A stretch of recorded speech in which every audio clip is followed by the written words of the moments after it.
está na Bíblia. Legal. Vamos lá então. Agradecidos mais essa oportunidade de estudo do livro Obreiros da Vida Eterna.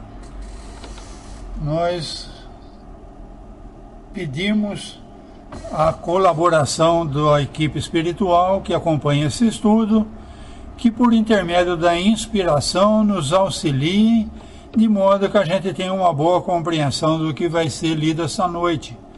Porque sabemos da importância desse livro, não só de o livro Obreiros da Vida Eterna, mas de toda a série que começou com o Nosso Lar. Nós já vimos missionários, mensageiros, missionários da luz, e esse então é o Obreiros da Vida Eterna. O próprio nome já chama muita atenção. Obreiros são trabalhadores.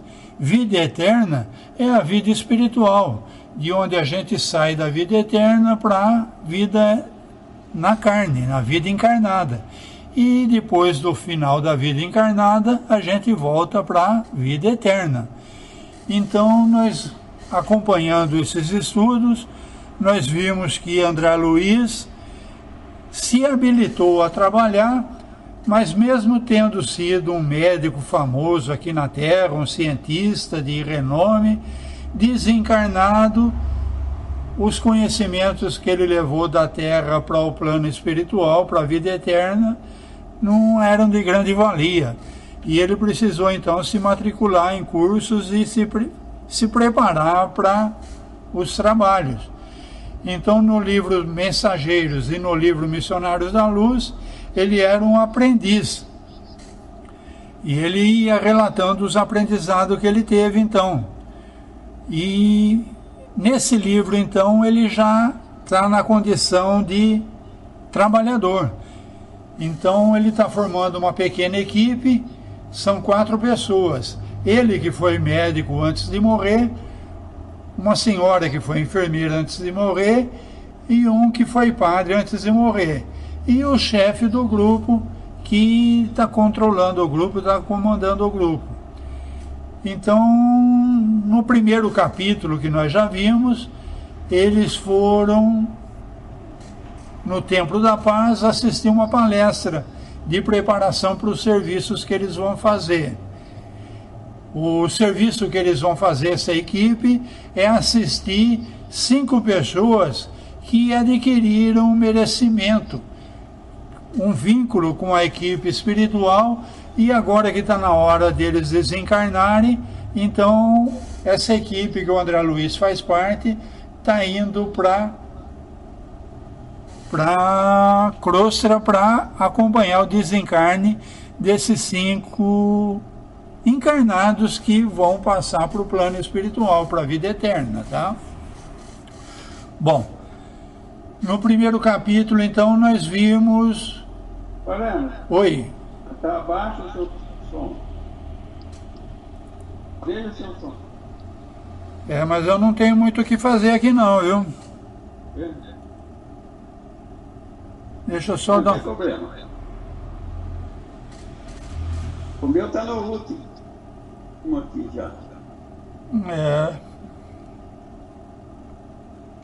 Bom, eu estou gravando, qualquer coisa eu uso o som do gravador depois, então. Na hora da edição eu vejo. Tá bom. Dá para escutar, tá? Legal.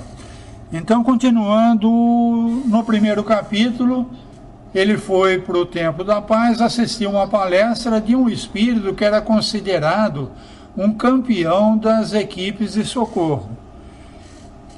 No segundo capítulo, que nós iniciamos a semana passada, ele foi num santuário.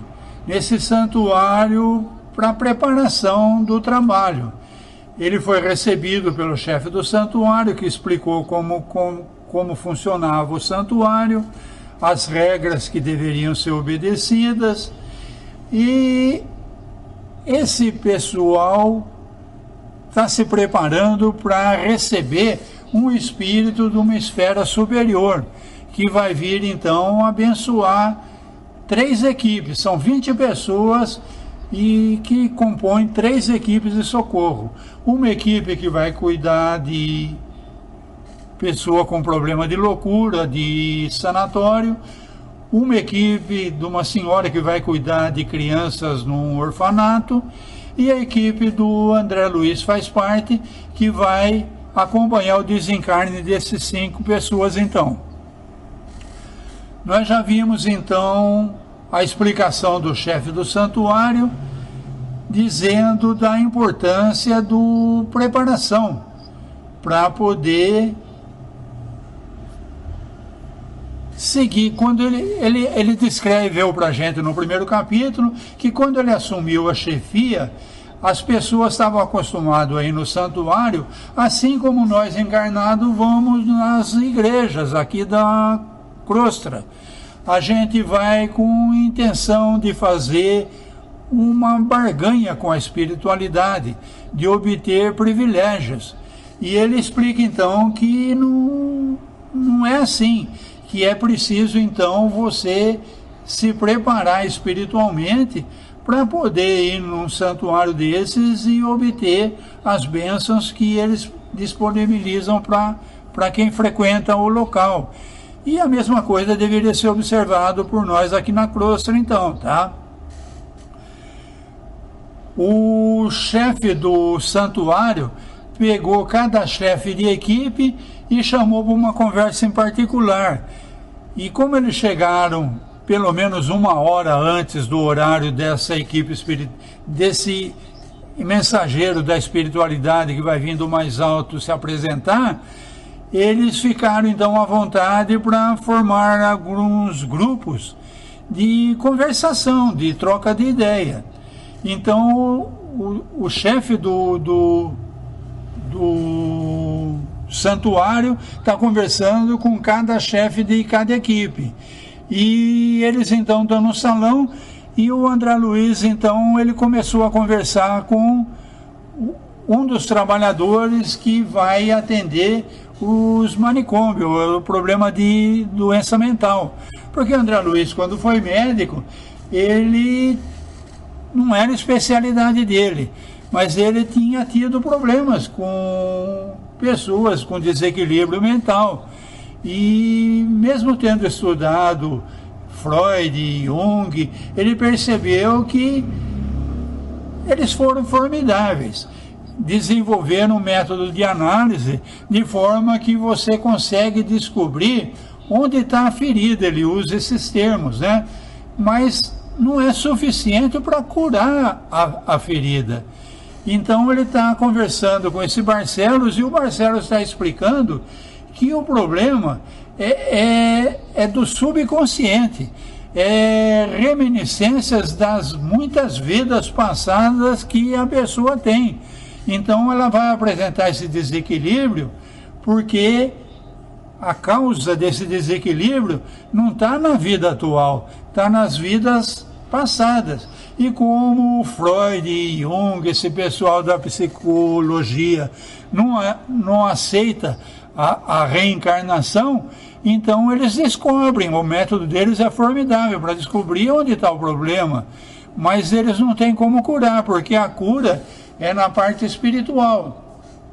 Então vamos continuar a leitura a partir de onde nós paramos a semana passada para ver o final desse diálogo do André Luiz com o Barcelos, que é um dos trabalhadores que vai atender esses problemas de desequilíbrio mental junto a um manicômio na Crostra, tá? Então Barcelo calara-se por um instante, enquanto o André Luiz, lhe ponderava a extensão da competência. Como justificada a razão, possuía ele o título de assistente, porque não era um simples irmão auxiliador, mas profundo especialista no assunto, a que se dedicara fervoroso.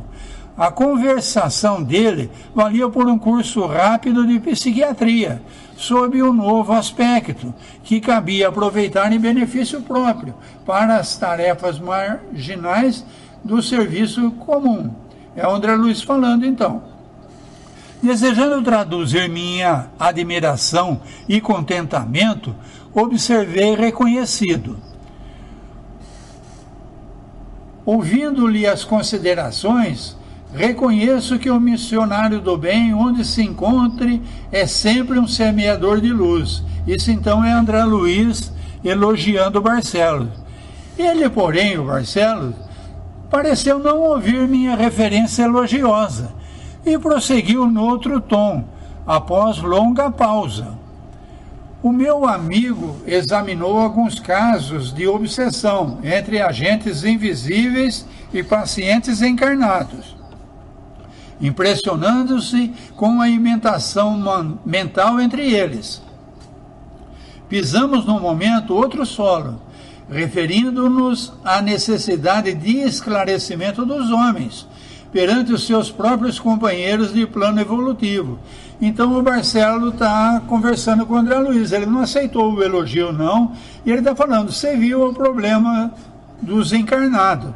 Então nós temos que auxiliar o pessoal que trabalha com essa gente encarnado, tá?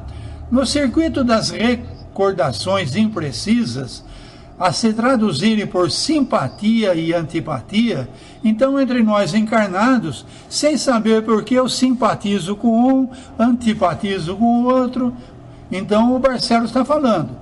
Vemos a paisagem das obsessões transferidas ao corpo carnal, onde, em obediência às lembranças vagas e inatas, os homens e as mulheres, jungidos uns aos outros pelos laços da consanguinidade e dos compromissos morais, se transformam em perseguidores e verdugos inconscientes entre si. Então ele está falando que às vezes dentro da própria família não há esse entendimento e a gente pensa que isso é inexplicável. Mas ele vai explicar que esse antagonismo, essa diferença entre o pessoal do lar, os antagonismos domésticos, os temperamentos aparentemente irreconciliáveis entre pais e filhos, esposos e esposas, parentes e irmãos, resultam dos choques sucessivos da subconsciência, conduzida a recapitulações retificadoras do pretérito distante. Pretérito distante quer dizer que vidas passadas. Então a gente deve considerar que não tivemos uma vida passada, tivemos várias vidas passadas. Então muitas vezes um filho que não se entende com o pai, às vezes na própria família tem esse desentendimento que a gente tem dificuldade de tentar entender. E ele está explicando então que o entendimento disso está nas vidas passadas, tá? Congregados de novo na luta expiatória e reparadora, as personagens dos dramas que se foram passam a sentir e ver na tela mental dentro de si mesmas situações complicadas e escabrosas de outra época, malgrado os contornos obscuros da reminiscência, carregando consigo fardos pesados de incompreensão, atualmente definidos por complexos de inferioridade, identificando em si questões e situações íntimas e inapreensíveis aos demais. O espírito reencarnado, que adquire recordações, não obstante menos precisas do próprio passado, candidata-se inelutavelmente à loucura. Então, muitas vezes o desequilíbrio vem porque o espírito encarnado está tendo recordações de problemas que foram adquiridos em vidas passadas. Então ele passa a ser tratado como um louco porque ninguém entende como que essa pessoa está tendo um desequilíbrio desse. Ele está tendo, então, um tipo de uma mediunidade. Ele está adquirindo conhecimento que estão gravado no corpo espiritual dele. Está registrado de outras vidas. Então, por isso que, para nós aqui na carne, que só analisamos a vida presente, não conseguimos entender o que está acontecendo com essa pessoa e classificamos ela como louco. Nessa categoria, meu amigo, temos na crosta planetária, aqui onde nós estamos, uma porcentagem cada vez maior de possíveis alienados, requerendo o concurso de psiquiatras e neurologistas, que a seu turno se conservam em posição oposta à verdade. A verdade, então, é que o desequilíbrio veio de vidas passadas, mas os psiquiatras, os neurologistas, só consideram a vida atual. Por isso que ele está falando. Eles se conservam em posição opostas à verdade. Presos à conceituação acadêmica e às rígidas convenções dos preceitos oficiais, esses em particular são os pacientes que interessam mais de perto aos meus estudos pessoais. Então essa equipe que vai cuidar dos problemas de desequilíbrio mentais tem essa preocupação de atender pessoas que não estão sendo atendidas convenientemente por psiquiatras, psicólogos, neurologistas. Por quê? Porque o problema está nas vidas passadas.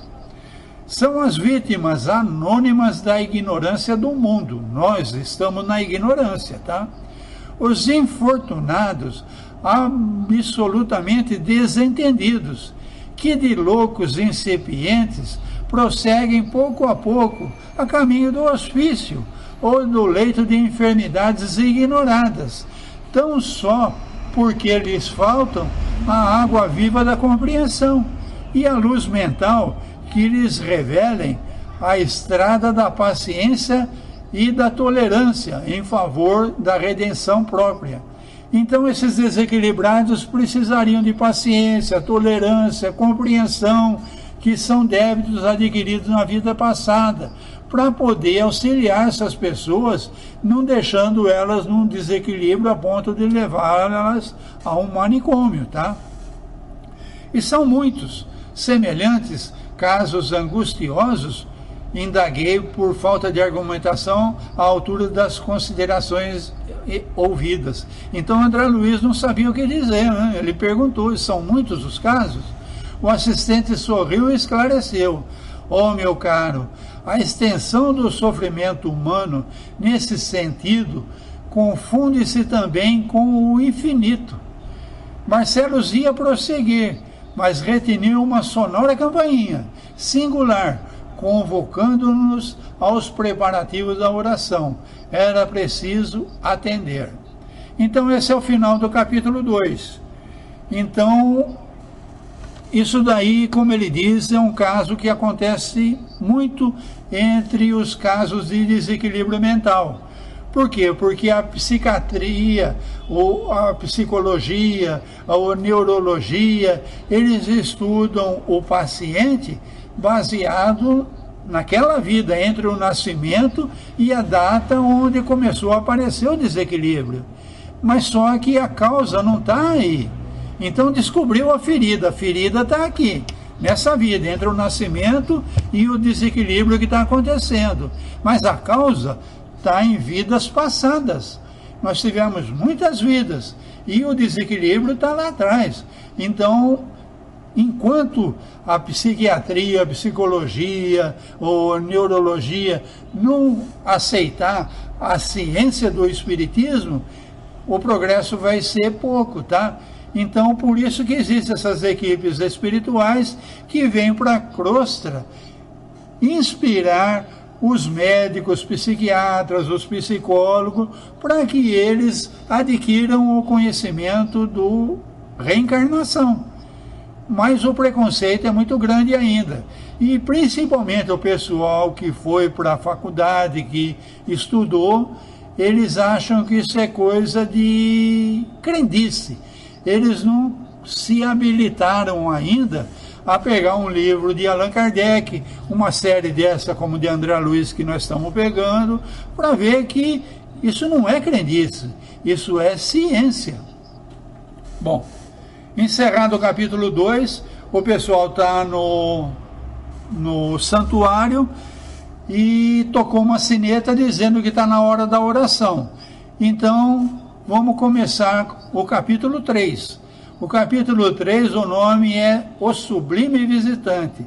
O Sublime Visitante é alguém da espiritualidade superior que vai vir nesse santuário, abençoar essas 3 equipes que vão sair a trabalho na crosta, tá?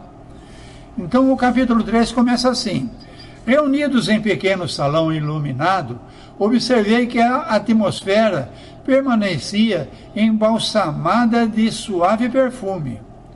Recomendou-nos Cornélio a oração fervorosa e o pensamento puro, tomando-nos a dianteira. O instrutor estacou à frente de reduzida câmara, estruturada em substância análoga ao vidro puro e transparente. Então Cornélio é o chefe do santuário. Então ele recomendou oração fervorosa e pensamento puro. E ele foi à frente e se pôs à frente de uma câmara. Parece vidro. Para mim é um cristal, tá?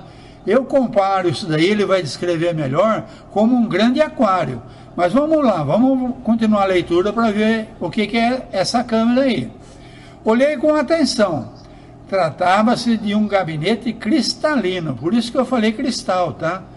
Em cujo interior poderia abrigar-se à vontade 2 ou 3 pessoas.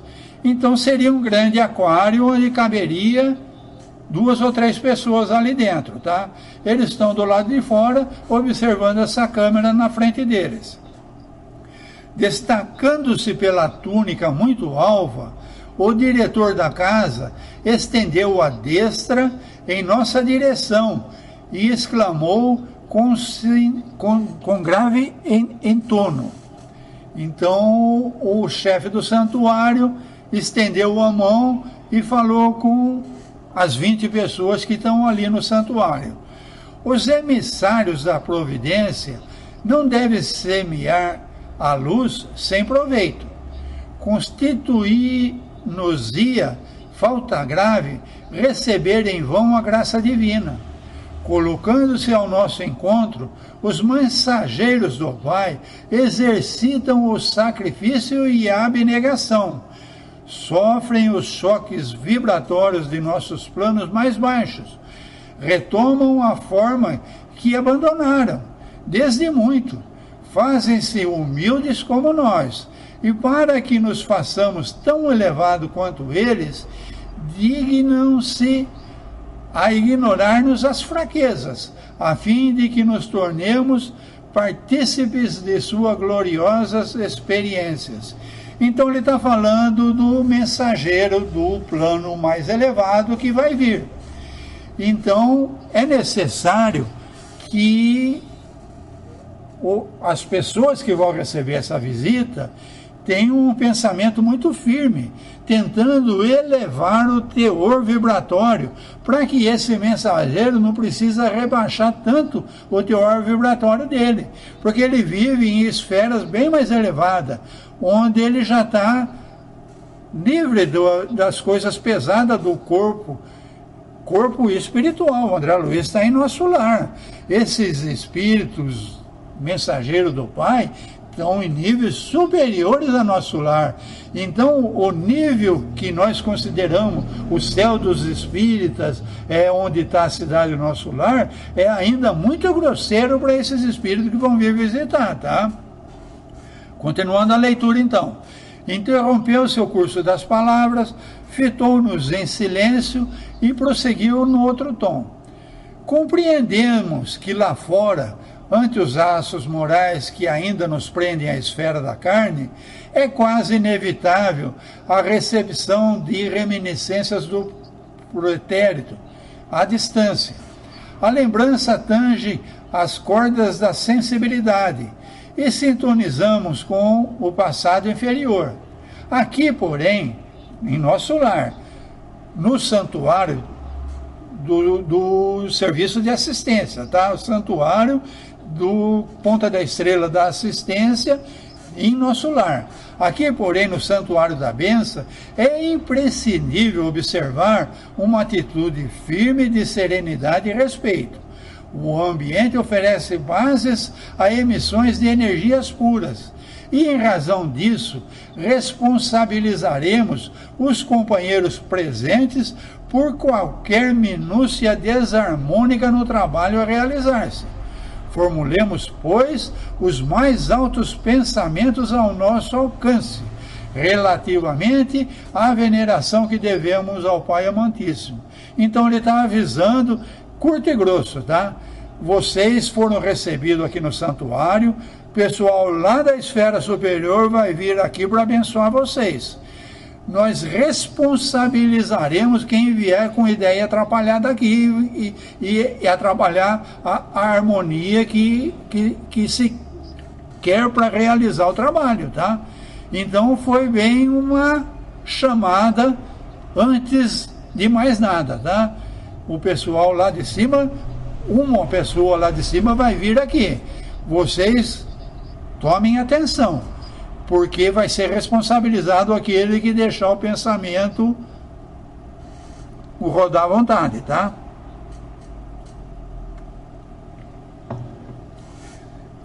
André Luiz falando. Para uma outra classe de observadores, o instrutor Cornélio poderia parecer excessivamente metódico e rigoroso. Entretanto, não para nós, que lhe sentíamos a sinceridade profunda e o estranho amor às coisas santas. Então, em qualquer lugar aí, todo mundo ia falar, pô, o cara é muito rigoroso, esse Cornélio aí, olha a chamada que ele deu. Mas o pessoal que já foi chamado para trabalhar, como é o caso do André Luiz, está entendendo, tá? Após longo intervalo, destinado à nossa preparação mental, tornou ele sem afetação. Então o Cornélio falando de novo. Projetemos nossas forças mentais sob a tela cristalina. Então eles estão na frente lá do... Eu comparei como um aquário. Vocês vão ver por que é aí, né? Então ele está pedindo para os 20 que estão ali no santuário projetarem forças mentais sobre aquela tela cristalina. O quadro a formar-se constará de paisagem simbólica, em que águas mansas, personificando a paz, alimentem vigorosa árvore a representar a vida.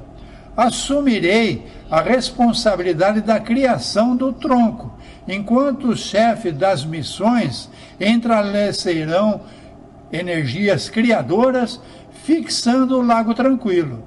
Então, olha aqui, quando a gente está estudando, a gente vê que no plano espiritual, eles conseguem realizar coisas com o pensamento. Então, é o que o chefe do santuário está pedindo para esses que estão lá no santuário. Manter o pensamento firme naquele aquário, e ali vai ser projetado um lago, uma árvore. Então vamos continuar a leitura, tá? Então com o pensamento eles vão projetar isso daí, tá? Formarão vocês a veste da árvore, a vegetação que contornará a água serena, bem como as características do trecho do firmamento que deverá cobrir a pintura mental.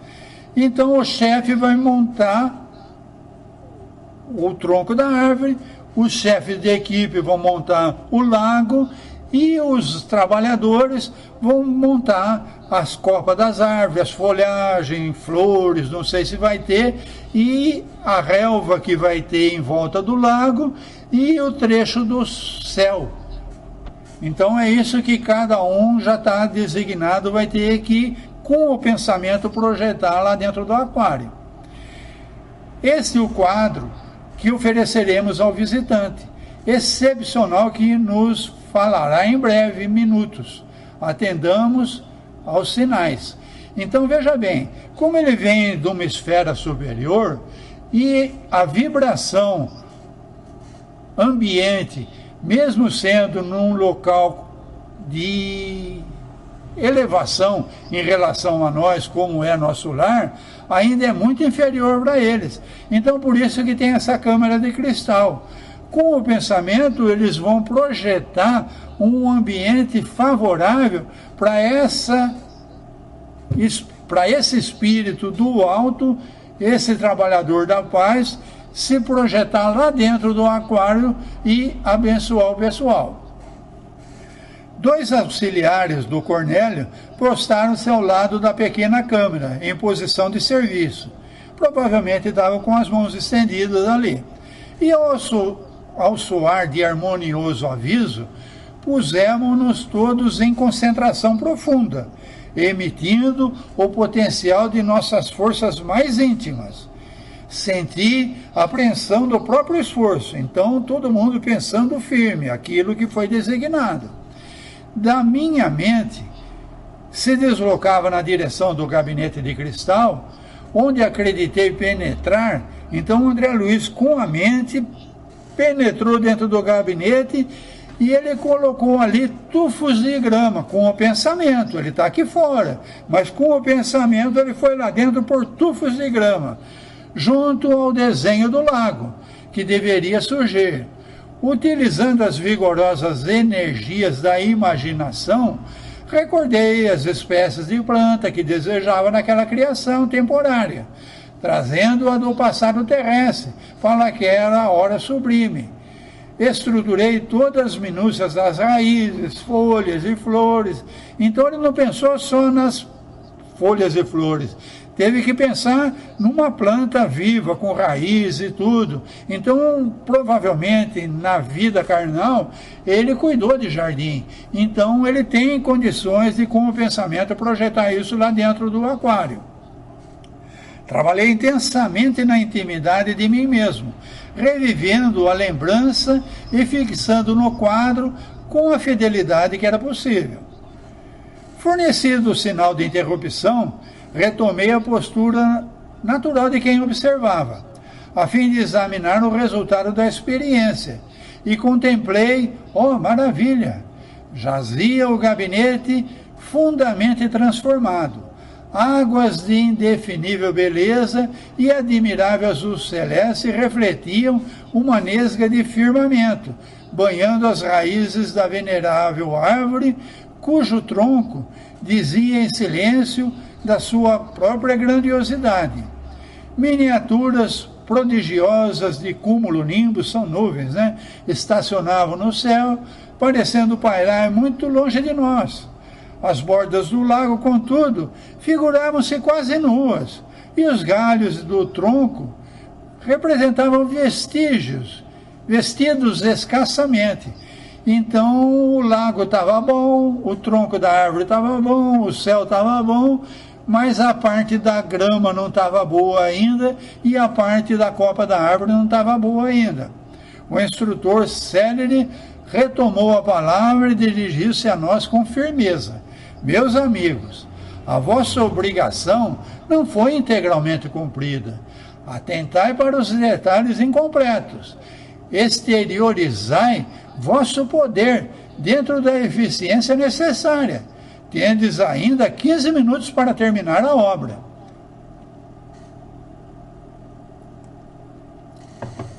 O chefe do santuário, então, não está contente com o que foi projetado. Vocês têm mais 15 minutos ainda. Dá uma melhorada nessa grama, nesses galhos da árvore aí. Então, André Luiz falando. Entendamos sem maiores explicações o que desejava ele dizer. Concentramo-nos de novo, para consolidar as mini-doenças do que havia de revestir-se a paisagem. Procurei imprimir mais energia à minha criação mental, e com mais presteza busquei colocar as flores pequeninas nas ramagens humildes, recordando minhas funções de jardineiro no amado lar que havia deixado na terra. Então está aqui, o André Luiz, quando vivo, ele gostava de cuidar do jardim e da casa dele. Orei, pedi a Jesus. Então veja bem, a tarefa não ficou boa, pediu para fazer de novo, ele não esqueceu de orar, tá? Que me ensinasse a cumprir o dever dos que desejavam a bênção do seu divino amor naquele santuário. E quando a notificação soou novamente, confesso que chorei. Então a campainha tocou novamente, ele deve ter abrido os olhos e ele ficou até emocionado. O desenho vivo da gramínea que minha esposa e os filhinhos tanto haviam estimado em minha companhia no mundo, adornava agora as margens com um verde maravilhoso, e as mimosas flores azuis semelhando-se a miosotes silvestres, surgiam abundantes. Então agora já tinha uma graminha, já tinha os miosotes azuis. Ele até se emocionou porque estava muito parecido com o que ele tinha no jardim dele quando encarnado. A árvore cobrira-se de folhagem farta e vegetação de singular formosura. Completava o quadro que me pareceu digno de primoroso artista da terra. Cornélio sorriu, evidenciando grande satisfação, e determinou que os dois auxiliares conservassem a destra unida ao gabinete. Então os dois auxiliares continuam ali magnetizando o gabinete. Desde esse momento, como se uma operação magnética desconhecida fosse posta em ação, nossa pintura coletiva começou a dar sinais de vitalidade temporária. Algo de leve e imponderável, semelhante a caricioso sopro da natureza, agitou brandamente a árvore respeitável, balançando os arbustos, a minúscula erva, ia se refletir nas águas muito azuis, docemente encrespadas de instante a instante. Então isso tudo aconteceu lá dentro da câmara cristalina. Então a magnetização, como se fosse uma brisa, mexendo com a vegetação, mexendo com a água do lago. Então ficou uma maravilha aquilo lá, tá? Minha gramínea, que o André Luiz tinha projetado, né? Ele então está de olho naquilo, né? Minha gramínea estava agora tão viva e tão bela que o pensamento de angustiosa saudade do meu lar ameaçou de súbito o meu coração ainda frágil. Então veja bem, André Luiz projetou o jardim da casa dele. Quando aquilo ficou pronto e ele viu que estava muito parecido, ele se emocionou. Mas isso daí nós vamos ver, não é bom, isso daí vai mexer com a concentração. Vamos continuar a leitura. Não eram aquelas as flores miúdas que a minha esposa colocava diariamente no quarto isolado de estudo? Então a esposa dele costumava colher daquelas flores que ele viu ali, que ele projetou ali, para enfeitar o quarto onde ele estudava. Não eram as mesmas que integravam os delicados ramos que os filhos me ofereciam no domingo de manhã? Então, domingo de manhã, os filhos dele colhiam aquelas flores e ofereciam a ele, né? Por isso que ele está emocionado, né? Vigorosas lembranças absorveram-me o ser, oprimindo-me inesperadamente a alma. E eu perguntava a mim mesmo, por que mistério o espírito enriquecido de observações e valores novos? Eu já estou livre do corpo, estou aqui em nosso lar, tantos conhecimentos novos, valores novos, respirando em campos mais altos da inteligência, tem necessidade de voltar ao pequenino círculo do coração, como a floresta luxuriante e imponente que não prescinde da singela reduzida da gota d'água para dessedentar-lhe as raízes. Senti o anseio mal disfarçado de arrebatá-los compulsoriamente da crosta, transportando-os para junto de mim, desejoso de reuni-los ao meu lado, em novo ninho, sem separação e sem morte, e fazer-lhes experimentar os júbilos da vida eterna. Minhas lágrimas estavam prestes a cair. Então veja bem, ele pensou na família dele, que ele de algum modo queria que a família estivesse ali onde ele está agora, em nosso lar, sem mais morte, sem mais doenças, né? Então ele estava prestes a chorar. Bastou, no entanto, um olhar de Jerônimo para que eu me reajustasse. Jerônimo é o chefe da equipe que ele faz parte, um dos 4 da equipe dele, o chefe. Bastou uma olhada, o Jerônimo percebeu que o pensamento dele estava se perturbando. Então André Luiz falou: bastou um olhar do Jerônimo, arremessei para longe de mim toda ideia angustiosa e consegui reaver a posição de cooperador, decidido nas edificações do momento. Ele voltou a se concentrar então, pensamento firme de novo então. Cornélio, chefe do santuário, de pé ante a paisagem viva, enquanto nos mantínhamos sentados, estendeu os braços em direção ao alto e suplicou: Pai da criação infinita, permite ainda uma vez por misericórdia que os teus mensageiros excelsos sejam portadores da tua inspiração celeste, para que essa casa consagrada aos júbilos de tua bênção, Senhor, fonte de toda a sabedoria, dissipa as sombras que ainda persistem em nossos corações, impedindo-nos a gloriosa visão do porvir que nos reservastes. Faze vibrar entre nós o pensamento augusto e soberano da confiança, sem mescla, e deixa-nos perceber a corrente benéfica da tua bondade, que nos lava a mente mal desperta, ainda suja de escusas recordações do plano carnal.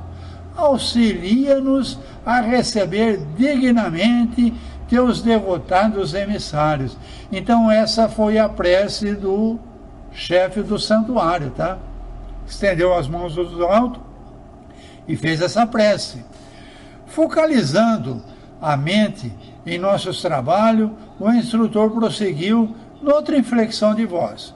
Sobretudo, ó Pai, abençoa os teus filhos que partem a caminho dos círculos inferiores. Então, as três equipes que vão sair para o plano inferior, que é o plano onde nós estamos, tá? Eles estão em nosso lar. Abençoa os teus filhos que partem para planos inferiores, onde nós estamos, para semear o bem. Reparte com eles, humildes representantes da tua grandeza, os teus dons de infinito amor e de inesgotável sabedoria, a fim de que se cumpram teus sagrados desígnios. Auxilia, porém, que de todas as concessões proporciona-lhes algo de tua divina tolerância e de tua complacência sublime, de tua ilimitada compreensão, para que satisfaçam, sem desesperação e sem desânimo, os deveres fraternais que lhes cabem, ante os que ignoram ainda as tuas leis e sofrem as consequências dos desvios cruéis. Isso somos nós, tá? Nós ignoramos ainda isso tudo que André Luiz está revelando e sofremos as consequências de desvios. Isso somos nós. Calou-se o orientador do santuário, e dentro da imponente quietude da câmara, vimos que a paisagem formada de substância mental começou a iluminar-se, inexplicavelmente, em seus mínimos contornos. Então, lá dentro da câmara cristalina, surgiu uma luz. Guardava a ideia de que, reduzido o sol, surgiria a nossa vista sob a nesga de céu, no quadro singular. Raios fulgurantes penetravam o fundo esmeraldino e vinham refletir-se nas águas. Cornélio, de mãos erguidas para o alto, mas sem qualquer expressão ritualística, em vista da simplicidade espontânea de seus gestos, exclamou: Bem-vindo seja o portador de nosso Pai amantíssimo. Então chegou o mensageiro lá do plano mais alto, tá? Bem-vindo seja. Nesse instante, sob nossos olhos atônitos, alguém apareceu no gabinete, lá dentro do aquário, entre a vegetação e o céu. Semelhava-se a um sacerdote de culto desconhecido, trajando túnica lirial, fisionomia simpática de ancião, apresentava-se nimbado de luz, indescritível, e seu olhar nos mantinha extasiados e presos num misto de veneração e encantamento, sem que nos fosse possível qualquer fuga mental de sua presença sublime.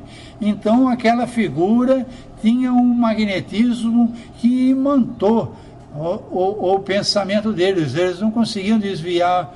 Então via-se-lhes apenas o busto, cheio, parecendo-me que os seus membros inferiores se ocultavam naturalmente na folhagem abundante.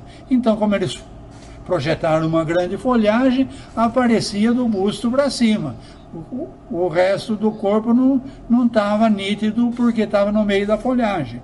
Seus braços e mãos, todavia, revelavam-se com todas as minudicências anatômicas, porque com a destra nos abençoava, num gesto amplo, mantendo na outra mão pequeno rolo de pergaminhos brilhantes, deixando-nos perceber dourado cordão atado à cintura.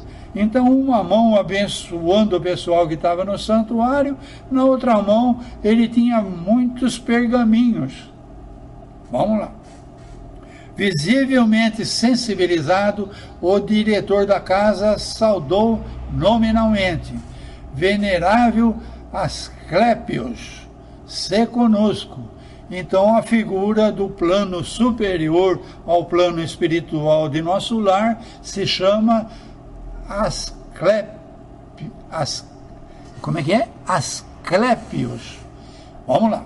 O emissário, em voz clara e sedutora, desejou-nos paz de Cristo e em seguida dirigiu-nos as palavras em tom inexprimível na linguagem humana. Então essa pessoa começou a falar de uma forma que André Luiz não tem como explicar para a gente. Não temos, na nossa linguagem humana, palavras para descrever o que André Luiz está querendo mostrar para a gente. Então André Luiz fala: abstenho-me aqui de qualquer tradução incompleta e imperfeita, atendendo a imperativos de consciência. Então, para não estragar a beleza com a falta de termos de comparação, ele nem vai tentar explicar, mas é inexprimível. É a forma com que esse emissário, então, está magnetizando essa plateia de trabalhadores, tá? Ouvimos-lo sob infinita emoção, sem que qualquer de nós contivesse as lágrimas. O verbo do admirável mensageiro chegava de esferas superiores, trazendo-nos a bênção divina. Caía-nos a alma de modo intraduzível e acordava-nos o Espírito Eterno para a infinita glória de Deus e da vida imortal. Não conseguiria descrever o que se passava em mim próprio. Jamais escutar alguém com aquele misterioso e fascinante poder magnético de fixação dos ensinamentos, de que se fizera o emissário.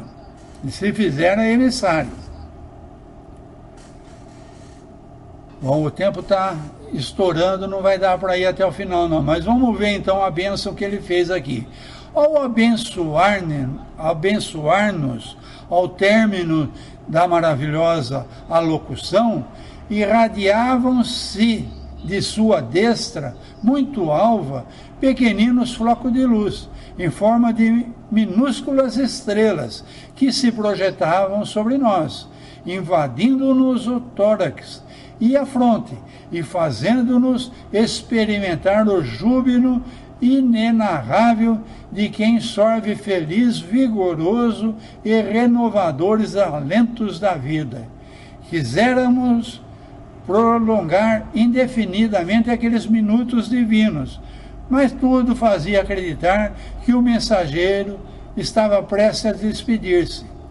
Então o mensageiro chegou, se pôs ali dentro daquele câmara cristalina, de cristal, no meio daquela paisagem que os trabalhadores tinham projetado, e com a destra ele abençoou o pessoal.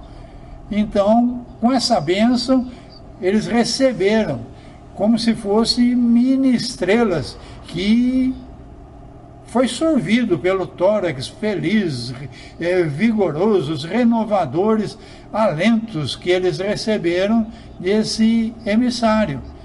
Então, parece que era isso que ele veio fazer, mas não é, tem mais. E nós vamos deixar então para a semana passada, para a gente não estourar o horário. Eu estou sem óculos e o relógio aqui é muito pequenininho. Não, ainda não é 9 horas não, dá para tocar mais um pouquinho. Vamos ver então. Interpretando, contudo, o pensamento da maioria, Cornélio, o chefe lá do santuário, dirigiu ao mensageiro aí do alto uma palavra e indagou, humilde, o Cornélio humilde, se o irmão presentes poderiam endereçar algumas solicitações. O arauto celeste concordou, sorrindo num gesto silencioso, colocando-nos à vontade, dando-me a impressão de que aguardava semelhante pedido. Então parecia que ele ia despedir, mas quando o chefe do santuário falou, o pessoal aí pode fazer uns questionamentos, parece que ele estava aguardando que isso, então ele concordou, tá? Então a primeira foi a Semprônia. Semprônia é a chefe da equipe que vai atender os órfãos num asilo, né? Então a Semprônia, que chefiava pela primeira vez a turma de socorro ao serviço de amparo aos órfãos, foi a primeira a consultá-lo. Venerável amigo, disse com transparência e sinceridade, temos alguns cooperadores na crosta que esperam de nós palavra de ordem e reconforto para prosseguirem nos serviços que se devotam de coração fiel. Então a Semprônia está querendo um esclarecimento do venerável amigo. Por quê? Porque a Semprônia tem um vínculo com trabalhadores, provavelmente são trabalhadores de alguma casa espírita, que pede assistência do plano mais alto. O plano mais alto do encarnado é o pessoal de nosso lar, que a Semprônia é a chefe da equipe. Então ela está preocupada com os trabalhadores da crosta que pedem uma palavra de reconforto. Então ela foi perguntando para o mensageiro venerável amigo aí. Desde muito tempo experimentam perseguições declaradas e toleram o sarcasmo contínuo de adversários gratuitos que lhes oferecem o espírito e lhes ferem o espírito sensível, atacando-lhes os melhores esforços através de maldades sem conto.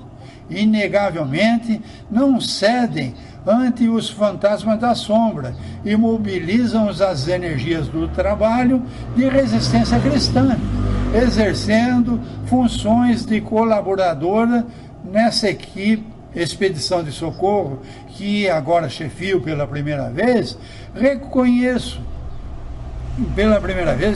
de perto a dedicação de nossas amigas, testemunho na obra sublime do bem, mas não ignoram que padecem, heróicas e leais, há quase 30 anos sucessivos ante o assédio de inimigos, implacáveis e cruéis. Então, olha a preocupação da Semprônia. O trabalhador espírita, ele sofre esse preconceito, e ele muitas vezes é atacado pela ignorância. Então, pessoas que não querem essa assistência do plano espiritual.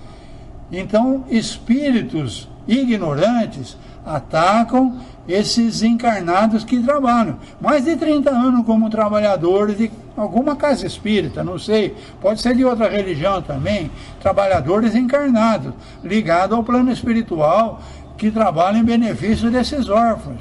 Sofrem assédio de inimigos desencarnados e encarnados também.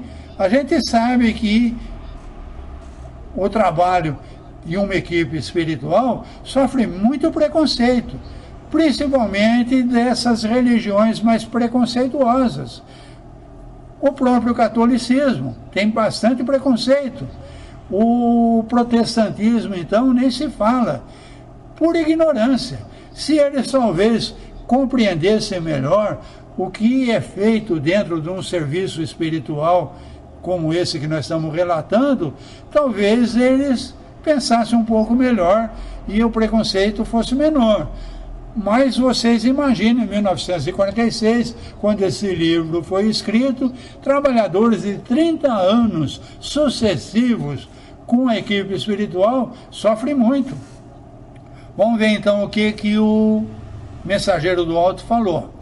Após curto silêncio, que ninguém se atreveu a interromper, o consulente concluiu perguntando: que devemos de... A consulente, no caso, é a Semprônia, tá? Depois de um tempo, então, todo mundo absorveu o que foi perguntado. A Semprônia, então, voltou ao assunto. Que devemos dizer a elas, essas trabalhadoras encarnadas, respeitável amigo?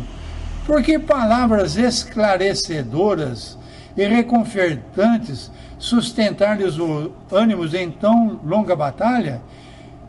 De alma voltada para o nosso dever, aguardamos de vossa generosidade o alvitre oportuno. Vimos então o inesperado.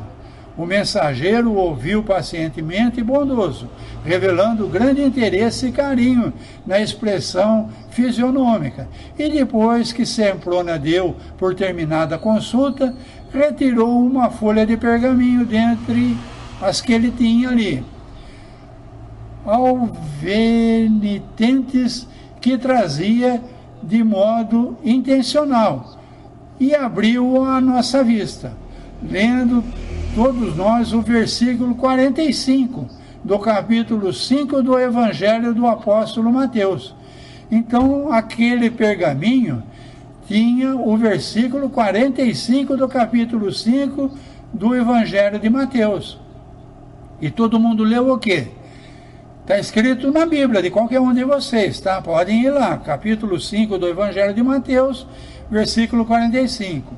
Eu, porém, vos digo, isso é Jesus, amai vossos inimigos, bendizei os que vos maldizem, fazei bem aos que vos odeiam e orai pelos que vos perseguem e caluniam.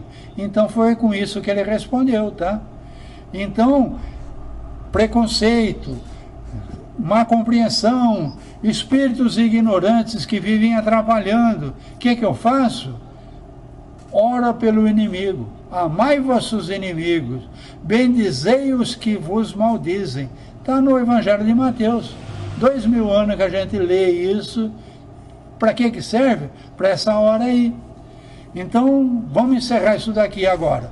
O processo de esclarecimento e informação não poderia ser mais direto nem mais educativo. Decorrido alguns instantes, Semprônia exclamou humildemente: compreendo, venerável amigo. Então nós vamos encerrar por aqui hoje, tá? Para não ficar muito longo. Nelson, você conseguiu acompanhar legal? Perfeito. Ô, Barão. Diga lá. Deixa eu fazer um comentário rápido. Não, você deve. Nossa. Eu parei.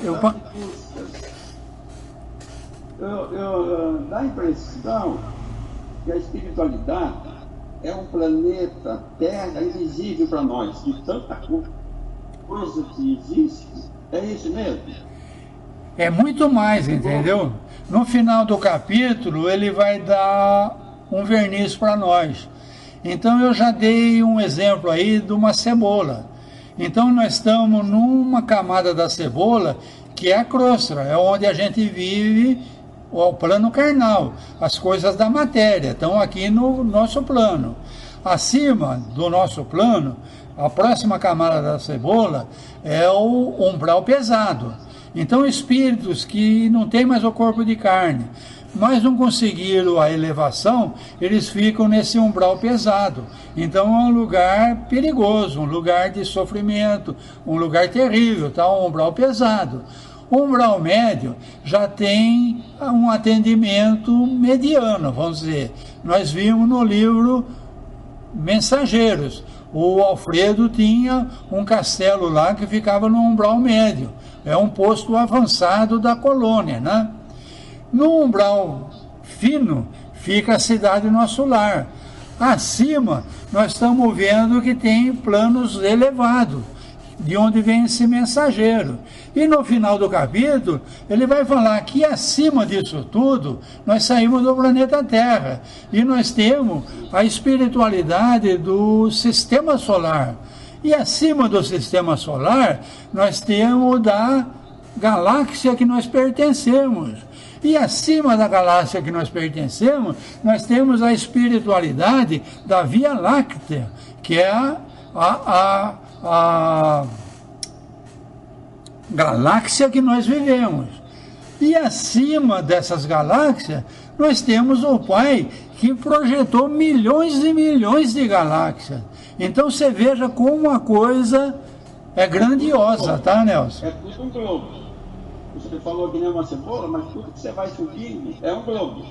Então, nós podemos parar a cebola no planeta Terra, tá? Então nós sabemos que Jesus é o governador, o espírito mais evoluído que nós conhecemos, responsável pelo sistema Terra, pelo planeta Terra. Terra, Lua, responsável é Jesus. Onde Jesus está? Provavelmente ele está no Sol. Do Sol ele comanda o nosso planeta Terra. Só que tem esferas superiores, tá? Entendeu? Oi? A Lua é globo. Tudo é um globo. A Lua, o Sol, Marte, Júpiter, tudo globo. Não, vamos separar por sistema, tá? O nosso sistema é o planeta Terra e a Lua. A Lua faz parte do nosso sistema. A Lua orbita a nossa Terra, tá? Então esse é um sistema. Só que esse sistema Terra pertence a um sistema solar. O sistema solar, então, tem Marte, tem Júpiter, tem Saturno. Isso tudo, então, é o sistema solar, cujo centro é a estrela do Sol, entendeu? Só que o Sol, ele pertence a uma constelação. Essa constelação pertence a uma galáxia. Essas galáxias são milhões e milhões de galáxias. Olha como é grandiosa a coisa. Olha que poeirinha da poeirinha nós somos. Esse povo não sabe nada disso, Guarana. Mas está no livro. Esse livro foi escrito em 1946. E antes Kardec já tinha escrito em 1857. A espiritualidade quer que nós saibamos. Então, quem, por favor, tiver tomando conhecimento dessa leitura que nós estamos fazendo, desperte a curiosidade das outras pessoas para virem beber dessa fonte. Está na hora. A espiritualidade quer que a gente beba dessa água. Jesus foi muito claro: buscai a verdade vos libertará. Onde está a verdade? Está com o padre da Igreja Católica? Está com o pastor da Igreja Protestante? Está com o pai de santo do terreiro? Está com o mentor lá do budista? Não, a verdade está na espiritualidade. Então nós encarnados não sabemos nada, como você está constatando, tá, Nelson? Então, se a gente apurar a nossa pensamento, a nossa sensibilidade, por intermédio da inspiração, como nós estamos vendo no começo desse capítulo 3, eles vão conseguir nos ajudar. Então aquele mentor lá que vai cuidar do trabalho no manicômio, junto aos psiquiatras, aos psicólogos, aos neurologistas, ele diz que ele vai atuar pela inspiração. Então não vai aparecer espírito lá no manicômio, não, para falar para o médico o que o médico tem que fazer. Mas o médico vai ter uma inspiração, vai brotar ideia na cabeça dele que ele não sabe de onde vem. Mas para brotar essa ideia, precisa que ele eleve um pouquinho o pensamento dele, para ficar mais fácil para o pessoal lá das equipes espiritual inspirar essas ideias na cabeça dele, entendeu?